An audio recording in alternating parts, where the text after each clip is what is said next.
तेबे सामने आपणकर प्रिय धारावाहिक सीरियल सिंदूर खेल एपिसोड रे आपण माने देखा पाइबे जबरदस्त सीन। हाँ सामने आपण माने देखा पाइबे जे आज जिते दिव्या आसिक हल रे ठिया होइतिबे आउ सेतेबेले शालिनी हठात दिव्या को देखी जोर पार्टी करिकी कहिबे किए केउटी अछ देखा किए आसीची।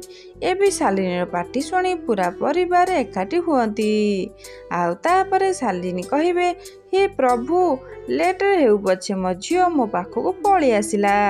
आउ एतेबेले शालिनी आद्या को देखै कहिबे से कांगाला सौभाग्य पाखरे किए रहिबो। आउ तापरे दिव्या रागी कहिबे मु तम पाखक रहिबाकू आसिनी मु मो पेमेंट नेबा पई आसीची। आउ एतेबेले पुनीत कहिबे के पेमेंट आउ तापरे दिव्या कहिबे अंश भाई बर्थडे पार्टी रे हेइथिबा खाइबार पेमेंट नेबा पई आसीची।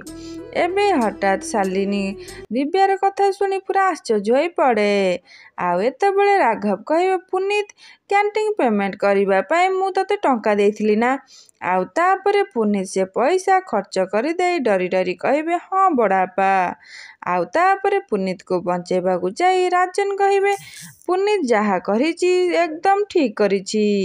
एबे राजन रागी कहिबे पुनीत ए झियो को एई मुहूर्त रे घरु शीघ्र बाहर कर। आउ तापरे राजन रो कथा शुणी अंश पूरा आश्चर्य होई पड़ती।